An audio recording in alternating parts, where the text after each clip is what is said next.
Now, these witches can follow a more traditional path set up by their ancestors, or they can make their own path or their own practices that is specifically shaped to fit their own personal religions, lifestyles, beliefs, customs. So it's kind of like anything goes, Right. really? The eclectic witch is one who takes from many different religions, traditions, and magical practices to create their own personal craft.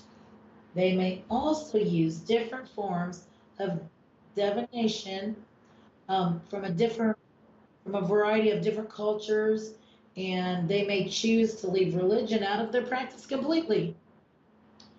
Um, they can also decide just to practice the magic aspect of witchcraft without even having any set belief standards.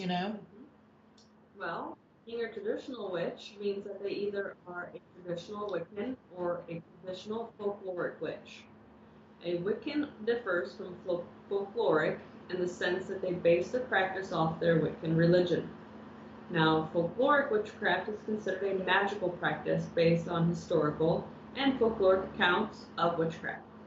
Mm-hmm. Antidotes to folk magic, folklore, folk medicine, and ancient myths are used daily in a folkloric witches practice. Yeah, and that's what you hear a lot today. People claim to be Wiccan, Right. and I think that's probably the most popular one that I hear people talking about, wouldn't you say? Yeah. Now, green witches, they are also known as garden witches. They tend to spend most of their witchcraft in the garden or with greenery. They will speak with the plants, connect with the spirits of the plants, and travel into the woods and forests in order to attain certain plant, or some knowledge about the plant.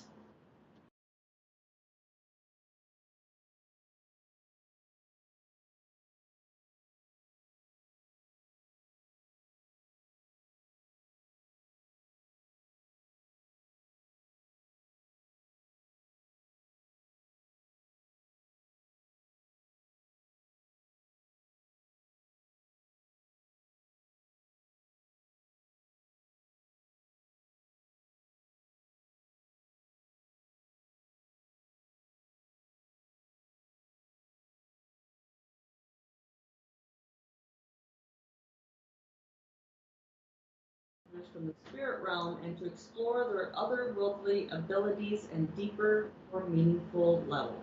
Mm-hmm. Now, hedge crossing, more well known as astral projection, lucid dreaming, or shaman trance work, is a huge part of a hedge witch's practice. By going into a conscious dream state, well, they can then meet with their ancestors and other beings. Now, the actual term hedge crossing was used by shamans and wise people in the medieval times in Europe. Ah, well, astral projection witch. Hmm, that's interesting. It is. Lastly, folks, is the kitchen witch or the home and hearth witch. They make most of their magic in their kitchen or by the hearthside. These witches love to cook. They work with herbs, they make teas, and they make brews from the comforts of their own home. They use the herbs with medicinal and magical intention within their cooking. So I suppose they would be making spells with some of this stuff. I would say. They also pray or chant over the food while they are cooking or serving.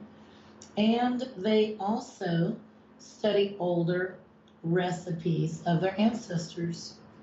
And next, we will be discussing the hauntings surrounding these lores, legends of the witches. And first, we are going to start off with one of the most well known haunting. I mean, it should be the most well known haunting. Yes, I've heard about it since I was little. It's the most well known one to ever be recorded in history about a witch. So well known, in fact, that movies have been made relating to the Bell family's experiences. There's been books, there's been people study this and deemed to be experts on the Bell Witch, and the haunting is simply known as the Bell Witch. The legend begins by saying um, a sinister entity. It began tormenting a family in Tennessee's early frontier between the years of 1817 and 1821. This haunting even had eyewitnesses' accounts recorded, and manuscripts were penned by those who experienced the wrath of the Bell Witch firsthand. So, Kristin, tell us about some of the story of the Bell Witch. Okay.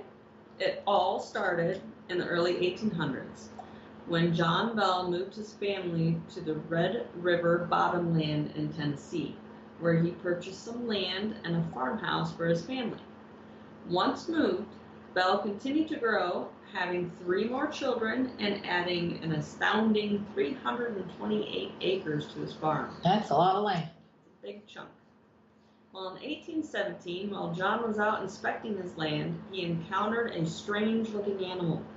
Shocked by the look of it, which had the body of a dog and a head of a rabbit. Bizarre. Very bizarre. He shot at it several times, which I do not blame him. Right. Well, the animal vanished after the shots, and John headed back home for dinner without a second thought of his weird encounter. That is, until he and his family began hearing beating sounds on the outside of the walls of their log home later that evening. Oh. Well, these strange sounds continued with increased frequency and force each night. Bell and his sons would often rush out to see if they could discover what was causing the commotion, but to no avail. In the weeks that followed the dreaded day, the Bell children began waking at night frightened and complaining that rats were gnawing at their bedposts. Oh my. Well, it wasn't too long after that, they also began complaining of having the covers pulled off of them and their pillows were being tossed up to the floor by an invisible entity. Oh my. So you can imagine, folks, as time went on and they all began to hear more faint whispering voices, but the voices were actually too weak for them to understand what was being said, but it was described as sounding like an old feeble woman singing hymns. Now these encounters continued to escalate, and the Bell's youngest daughter, Betsy, she began experiencing brutal encounters with this entity. She would cry that it was pulling her hair, and she would be seen being slapped relentlessly, but they couldn't see what was doing it, but it looked like she was being slapped. And this often left welts and handprints all over her body. Now, these disturbances, which John has told his family to keep a secret, they didn't want anybody to know, it escalated so greatly that he himself decided to share his family troubles with his closest friend and neighbor, Jane Johnston, okay? Now, Johnston and his wife, they decided to stay the night with the Bell family in their home, where they received the same terrifying disturbances as the Bells had. After having his bed covers removed and being slapped repeatedly, Johnston sprang from his bed yelling, "In the name of the Lord, why are you here and what do you want?" You know? To which she received no response, but the remainder of the night was silent after that. Now, could you imagine? That would be scary. It would be scary. Yes. And with that, folks, we will be back after this short message. You are listening to Ghost Talk Radio on WBHM Digital Broadcasting, Birmingham, Alabama.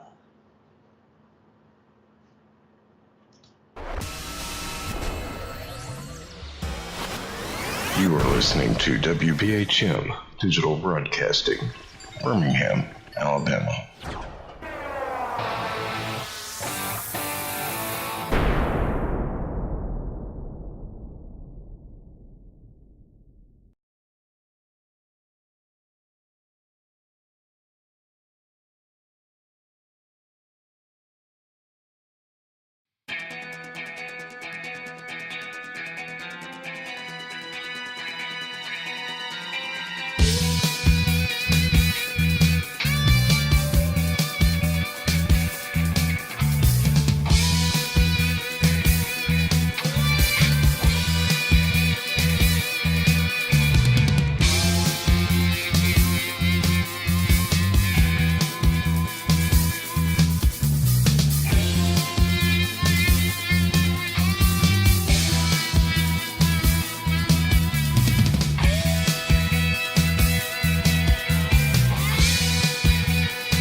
Thank you for listening to WBHM Digital Broadcasting out of Birmingham, Alabama. The time is 45 minutes after the hour.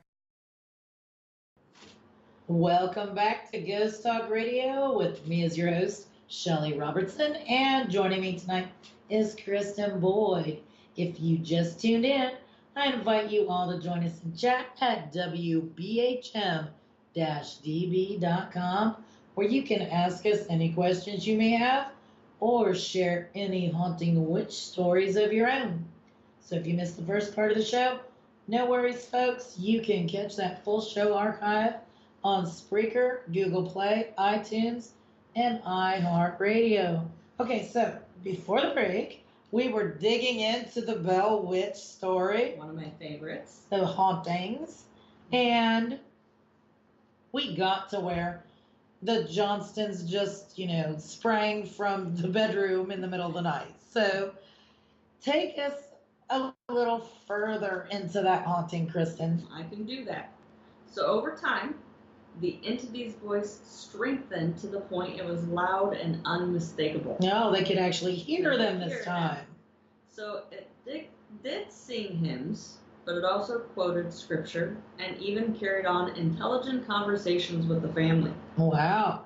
Now, word of the supernatural phenomenon soon spread outside of the settlement, even going as far as Nashville, where then Major General Andrew Jackson took a keen interest in it. Now that's fascinating. It's spectacular.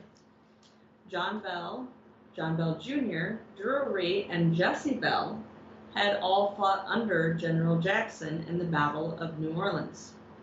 In 1819, Jackson decided to visit the Bell family to see exactly what all the commotion was about. As I'm sure he would be wondering. Oh yeah, for sure. Well, Jackson brought with him several men, horses, and a wagon. As his entourage approached the Bell farm, the wagon stopped suddenly. The horses could no longer pull it.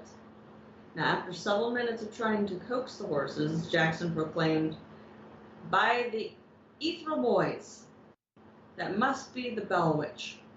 Well, then they heard a disembodied female voice that told Jackson and his men that they could proceed and that she would see them again later that evening. After that, they were able to proceed unto the Bell farm with no troubles. Okay, so now they go in and several hours go by with no disturbances. When one of Jackson's men pulled out a shiny pistol and proclaimed that its silver bullets would kill any evil spirit, going on to say that the reason that nothing had happened to them was because whatever had been disturbing the bells was scared of the silver bullets. Now, immediately, the man began to scream and jerk his body